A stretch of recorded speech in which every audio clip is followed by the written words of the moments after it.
خب به حمدالله انتخاب شد، هم این واجب کفایی پذیرفته شد، آمدیم به کشت و زهر، هم زمین صالح الزراعه انتخاب کردیم. حالا بعد از این چه میکنیم؟ نکته مهم اون تلاش و کوشش و کد یمین به تعبیر قدیمی ها و عرق جبین و اون تلاشی است که این مزرعه میطلبد. کدام مزرعه است که بدون تلاش و کوشش اون قوام و دوام رو داشته باشد؟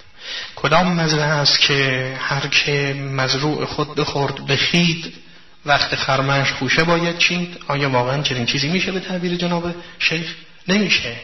یعنی در این مزرعه است که باید تلاش به صحنه بیاید، کوشش به صحنه بیاید و جدیت، و این تعهد جدی مرد مسلمان نسبت به زن مسلمان است که باید به جدیت، با سستی و کندی نمیتوان به امر خانواده پرداخت. امر خانواده جدیت میخواهد، تلاش و کوشش و اون که میبینی در روایات ما، در کلمات نورانی معصومین، ذوات مقدسه محمد و آل محمد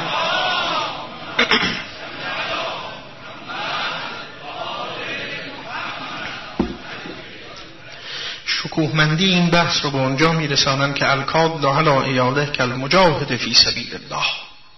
اون کسی که در راه تأمین معیشت خانواده خود تلاش میکند، کاد، نه اینکه سلانه پوکی میزند، نه، الکاد علی ایاله، اون کسی که شدت و تلاش در راه تأمین معیشت و فضای پاکیزه اقتصادی خانواده میکند، کل مجاهد فی سبیل الله، مانند آن است که سلاح به دست گرفته است و در راه خدا داره مقابله میکند و مبارزه میکند.